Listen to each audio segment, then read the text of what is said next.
J'étais en train de prendre des notes à l'écoute de Madame Ba et de Antoine Ngom. J'étais en train de me dire, est-ce qu'il faut redire à peu près ce qu'ils ont dit ou de dire d'une façon plus forte parce qu'ils ont la tutelle à leur côté et le poids de la tutelle. Ils ont essayé de toucher la chose sans y aller d'une façon forte. Mais Monsieur le ministre, ce qu'ils sont en train de dire, c'est que l'État doit soutenir encore davantage le bureau. Il faut mettre beaucoup plus d'argent. Donc, Monsieur le ministre de l'Industrie et du Commerce, Monsieur le ministre de l'Agriculture, de la Souveraineté alimentaire et de l'Élevage, Monsieur le secrétaire d'État, Excellences, Madame et Messieurs les représentants du corps diplomatique et des partenaires techniques et financiers, Monsieur le directeur de l'AFD, Monsieur le président des organisations patronales, Monsieur le président du comité de pilotage du bureau de mise à niveau, je l'ai oublié, Monsieur le conseiller technique économique du Premier ministre et le président de ce comité de surveillance, M. Cham, Madame la directrice générale du bureau de mise à niveau, Mesdames et Messieurs les chefs d'entreprise et aussi les chers élèves que j'aperçois un peu partout là-haut, qui sont peut-être l'avenir du pays et ceux qui demain peut-être vont hériter d'un pays qui est déjà mis à niveau. Donc si Monsieur le ministre, si j'étais ministre, si j'étais ministre, j'aurais construit ma politique, pardon, Monsieur le représentant de l'UNEDI, j'aurais construit ma déclaration, j'ai simplement dit ministre, ma déclaration de politique autour de la mise à niveau de notre pays. Comment on met à niveau notre pays, comment on met à niveau notre économie, comment on met à niveau les entreprises, comment on met à niveau les routes, les industries, les hôpitaux. Donc tout, en réalité, doit être construit autour de la mise à niveau. Et je pense qu'on pourrait le décliner au niveau de tous les départements ministériels, comment à chaque fois on est confronté à une politique, comment nous allons la mettre à niveau. Je suis aussi pour une mémoire de, comme il a dit tout à l'heure, nous avons effectivement beaucoup participé à la mise en place du bureau de mise à niveau et donc forcément par devoir de mémoire, ça m'oblige à saluer une pensée pieuse Mamadou Lamignon, qui était le premier président du COPEL, et aussi on peut y associer Ibrahim Diouf, même s'il n'était pas le premier président, mais il a été quelqu'un qui a été très très actif.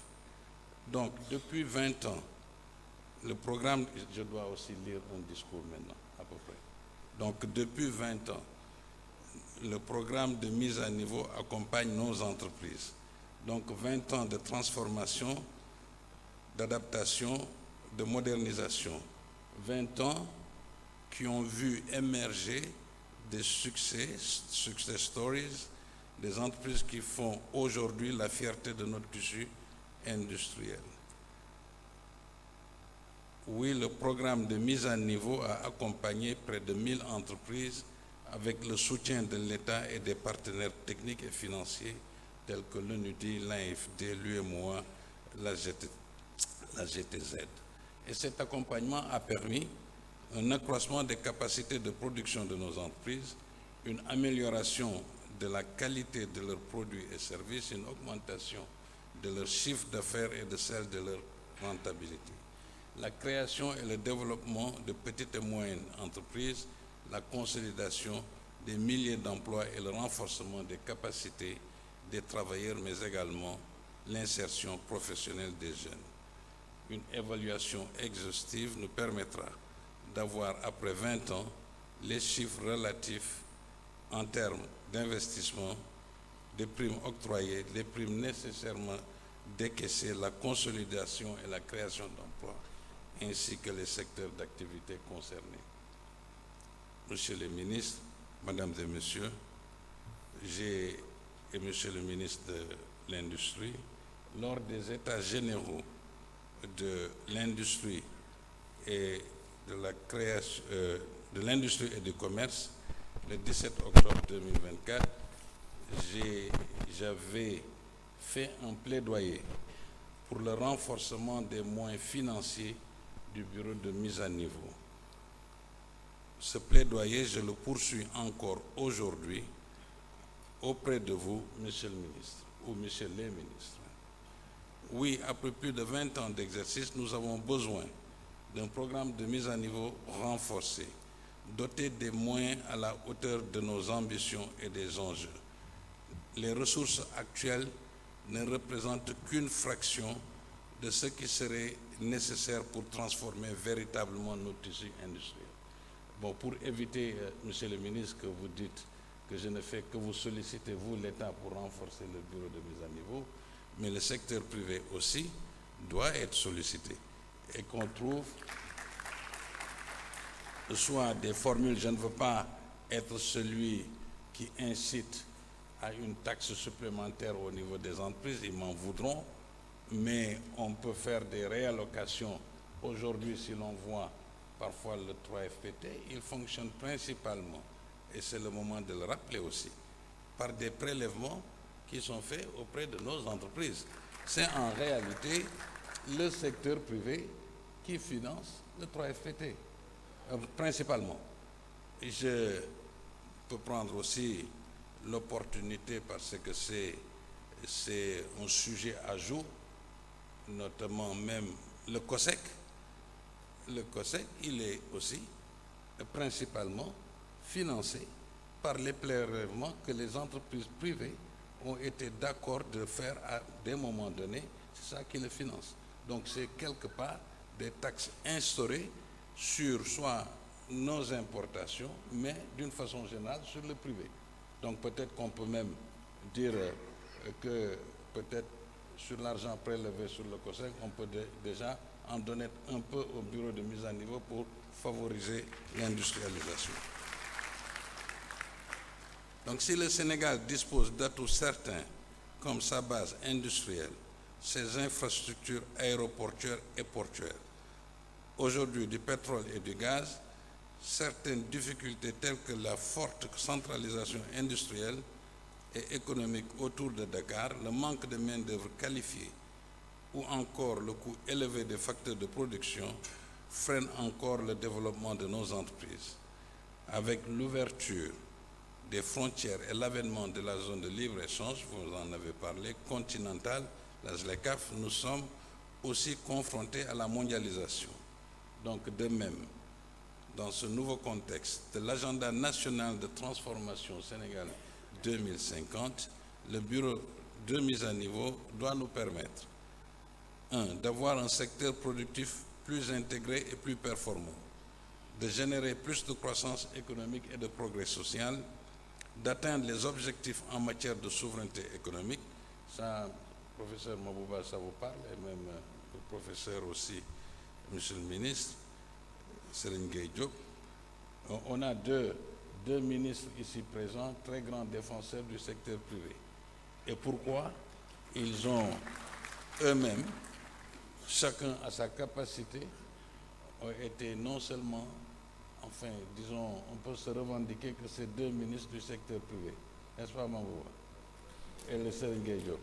Et donc c'est pour ça qu'on a un dialogue toujours très clair, très agréable avec eux.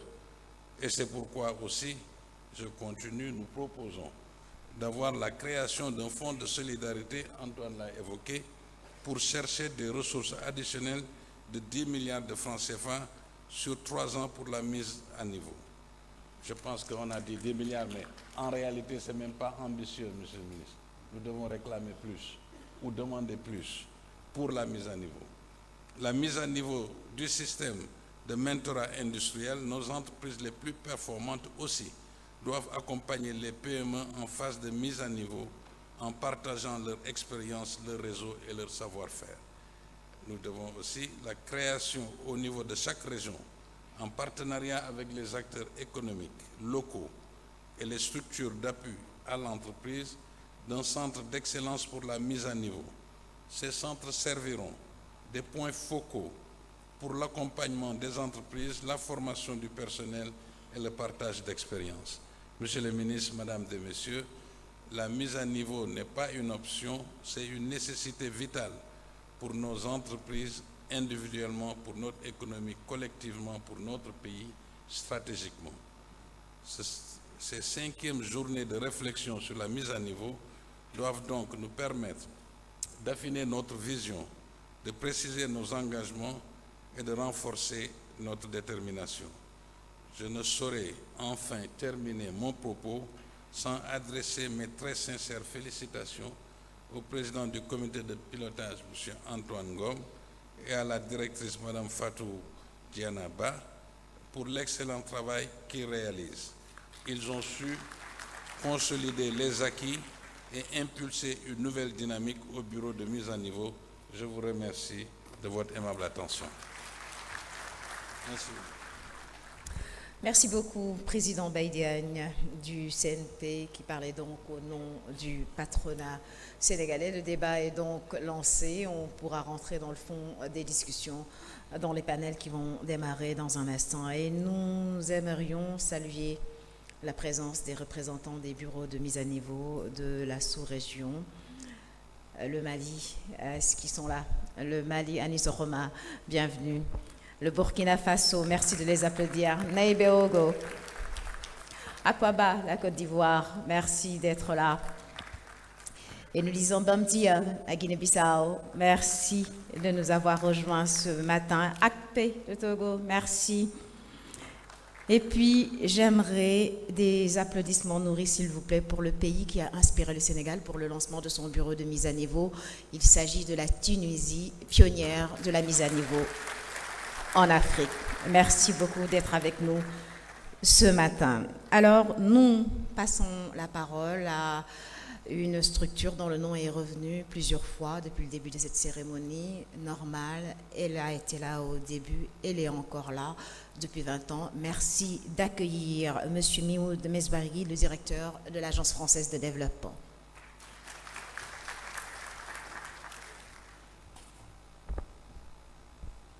Merci Oumi. Bonjour à tous. Monsieur le ministre de l'Industrie et du Commerce, Monsieur le ministre de l'Agriculture, de la Souveraineté alimentaire et de l'Élevage, Madame la directrice générale du bureau de mise à niveau, Mesdames, Messieurs les représentants des institutions publiques et du secteur privé, chers collègues, chers amis. Alors moi je commence par une petite difficulté que je partage avec vous. C'est que il y a eu un petit couac en fait. Je ne pensais pas participer à ce panel, mais j'ai le même sentiment que Monsieur le Président, c'est-à-dire que beaucoup de choses ont été dites, et plutôt que de répéter ce qui a déjà été dit, peut-être d'essayer d'introduire des éléments qui seront sans doute versés au débat durant les travaux. Donc merci pour votre indulgence. Et puis j'ai une deuxième difficulté, c'est que je dois m'exprimer aussi au nom des autres partenaires techniques et financiers. Donc je leur présente mes excuses parce qu'on n'a pas pu se concerter en amont. Donc j'espère que ce que je pourrais dire, tout le monde pourra s'y retrouver. Je voulais tout d'abord remercier, bien entendu, le bureau de mise à niveau pour son invitation, féliciter Madame la directrice générale et l'ensemble des membres du bureau de mise à niveau pour leur célébrer un bel anniversaire. Du coup, pour être court, parce que ce n'est pas l'objet d'être très long, finalement je me suis dit en écoutant les différentes interventions que je dirais un mot sur l'histoire, sur le présent et sur le futur. Voilà, donc c'est très simple, c'est basique, c'est 3 mots. Et l'histoire, en fait, Oumi en a parlé un petit peu. Je pense qu'il faut remettre dans le contexte ce concept de mise à niveau. Il remonte à assez longtemps, en fait, il remonte aux années 90. Et au moment des années 90, si la mémoire est bonne, c'était une période en fait, d'accélération de la mondialisation, de démantèlement des barrières tarifaires, des barrières non tarifaires, et qu'à ce moment-là, effectivement, il y avait eu une pression très forte sur le secteur productif national et notamment sur les pays du continent. Alors c'est vrai que vous avez raison, la Tunisie avait mis en place, parce que les vrais pionniers, c'est pas les structures qui accompagnent, hein, c'est les pays qui sont engagés et qui prennent des décisions de rupture importantes. Et donc la Tunisie était engagée dans les années 90 sur un projet d'intégration commerciale avec l'Europe. Et je me souviens très bien, à l'époque on disait cette zone de libre-échange entre la Tunisie et l'Europe va détruire un tiers du tissu industriel, va mettre en difficulté un autre tiers, et seul un tiers sera en mesure ou devait être en mesure d'affronter la concurrence. Et donc le concept de mise à niveau, en fait, il est né à ce moment-là. Il est né à ce moment-là où effectivement la Tunisie, puis un peu plus tard le Maroc, puis un peu plus tard le Sénégal, et puis d'autres, ont mis en place effectivement l'ensemble de dispositifs pour essayer de renforcer la compétitivité des entreprises et affronter cette compétition qui s'annonçait très dure, et au fond, avec le recul qu'on peut avoir, elle a été très, très dure, cette compétition. Peut-être sur le présent, donc c'est important de garder ça en tête, l'histoire compte en fait, l'histoire compte toujours. Et c'est important de remettre en contexte, en perspective, les problématiques. Sur le présent, je dirais juste un mot assez rapide. Je pense que les travaux qui vont nous occuper seront l'occasion de faire le bilan de ces 20 ans, de tracer quelques pistes sur des perspectives. Donc voilà, vous êtes tous réunis aujourd'hui et puis vous participerez tous à ce bilan. C'est peut-être pas à moi de le faire. Je retiens juste deux choses sur ce bilan. Peut-être le premier 20 ans, c'est 20 ans d'accumulation d'expertise, de pratique, de bonnes pratiques et de moins bonnes, parce qu'on apprend aussi de choses qu'on fait moins bien. Et ça, c'est un capital, sans doute, pour le bureau de mise à niveau. Je crois qu'il a fait la démonstration que ce bureau était en mesure de pouvoir identifier des champions, en tout cas des entreprises ou des PME à potentiel. On en discutait tout à l'heure avec Antoine. Ça a été un des acquis importants du dispositif mis en place, et que sans doute l'enjeu demain serait de trouver des leviers pour monter à l'échelle et avoir un impact plus important. Et monter à l'échelle, en fait, en réalité, c'est plus un problème d'une structure ou d'une autre, ou d'un acteur ou d'une autre. C'est pas vrai. C'est un sujet d'écosystème. Et donc, c'est un sujet de monter à l'échelle, ça veut dire redimensionner l'écosystème, les dispositifs, l'ensemble des dispositifs ici au Sénégal, financiers, techniques. Et cette montée à l'échelle, au fond, en tout cas c'est comme ça qu'on peut la lire, c'est peut-être qu'il faut aller la chercher au sein du référentiel.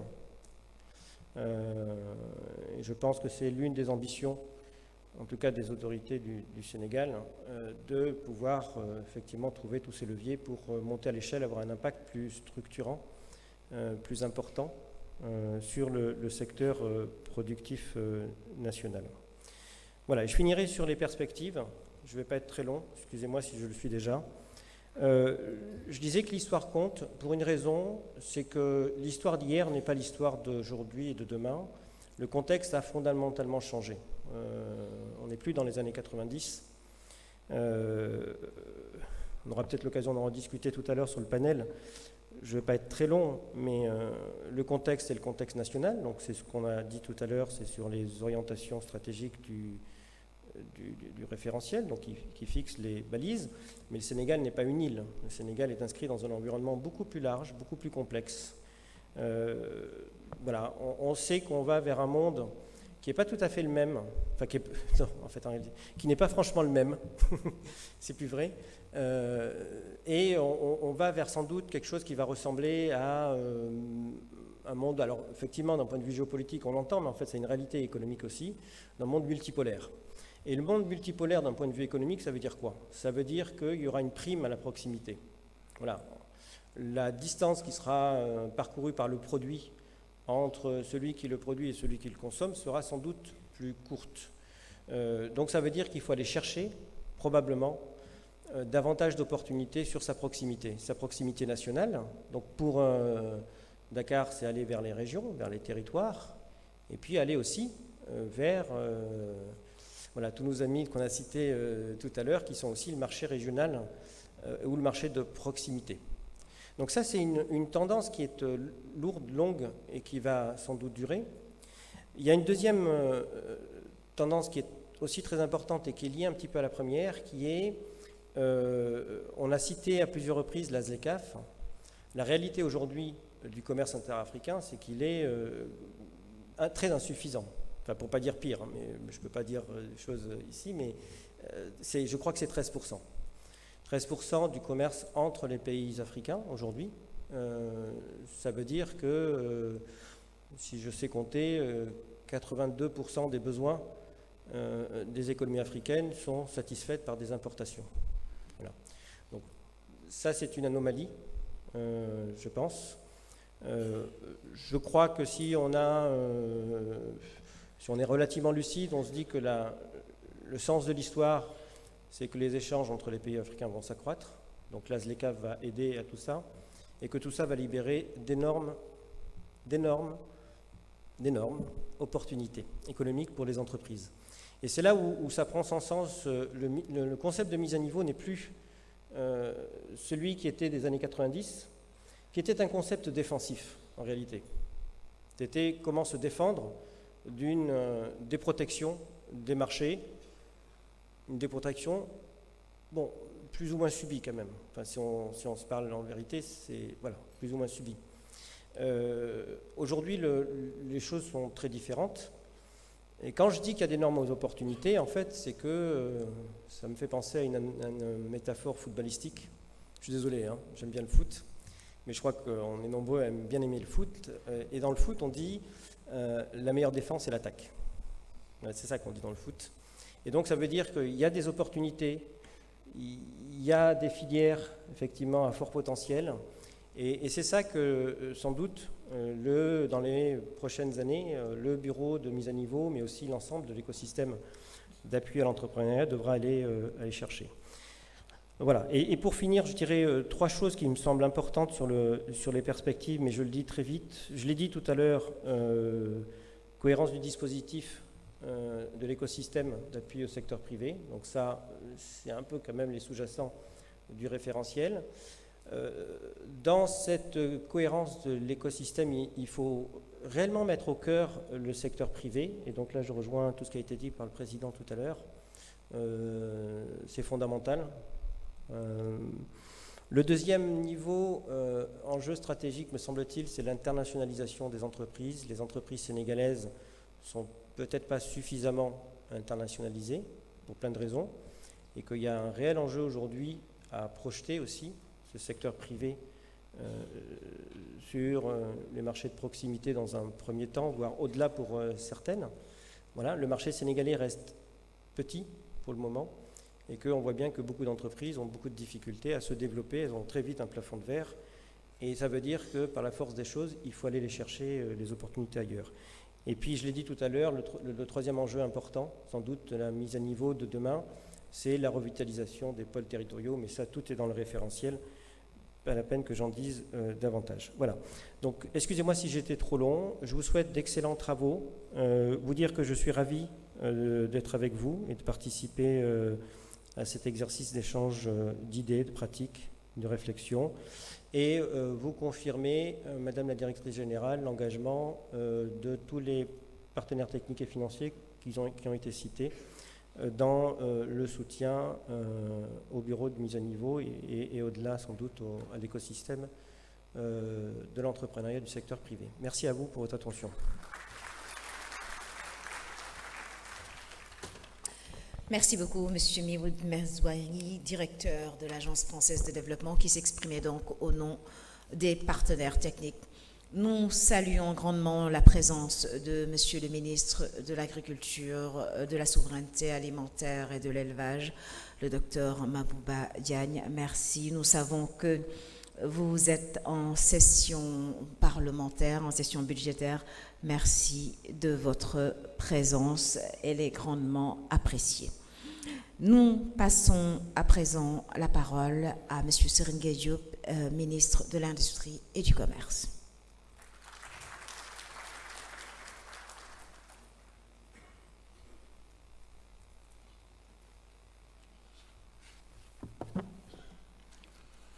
Bonjour à tous.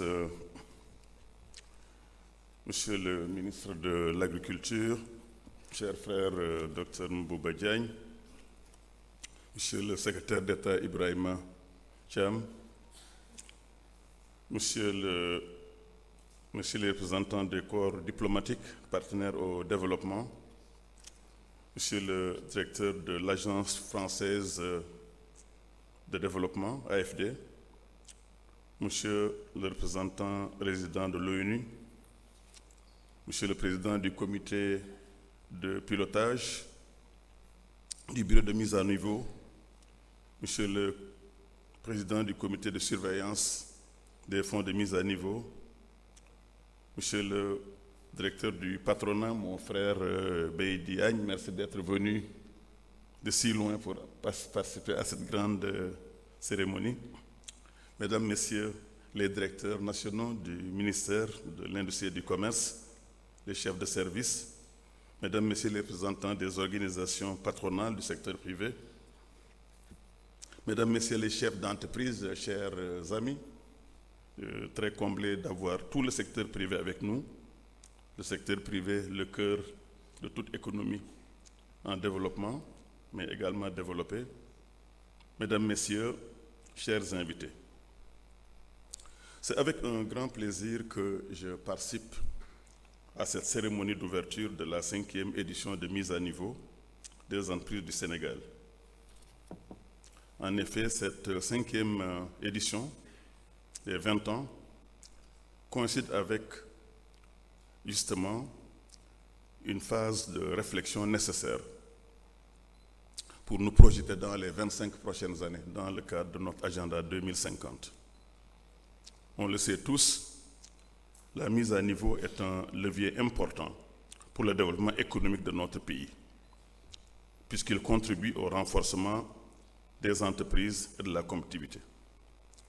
Pour ceux qui suivent l'histoire de l'économie, déjà en 1929, après la crise, il y a eu le New Deal que vous connaissez de Roosevelt, où, au moment où l'Amérique était plongée dans un désarroi profond, il y a eu une mise à niveau des entreprises qui a consisté à refinancer, à redéployer, à encadrer pour sortir de cette crise.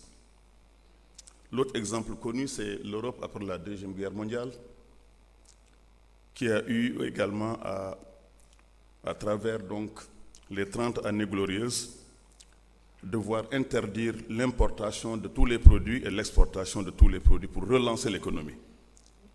Beaucoup d'argent était investi pour la relance de l'Europe post-guerre mondiale, la France en particulier. En fait, l'histoire du monde industriel, c'est l'histoire de mise à niveau. C'est pour cette raison que le programme de mise à niveau initié en 2004 avec l'appui des partenaires que sont l'AFD, que je remercie au passage, l'ONUDI, a permis au Sénégal d'être un pionnier dans ce domaine en Afrique subsaharienne. Mais le Sénégal a appris aussi de nos voisins de la Tunisie, que je voulais également remercier au passage. La mise à niveau, la mission du bureau de mise à niveau consiste à préparer les entreprises à affronter les défis de la concurrence sur le marché national, sur le marché international, en tirant surtout les opportunités offertes par les marchés régionaux tels que l'UMOA, 80 millions d'habitants, la CEDEAO, 350 millions d'habitants, et maintenant la ZLECAf, 1,2 milliard d'habitants. Mais il ne faut pas viser que ces marchés. L'Afrique doit commencer à viser les marchés internationaux comme l'a fait la Chine, comme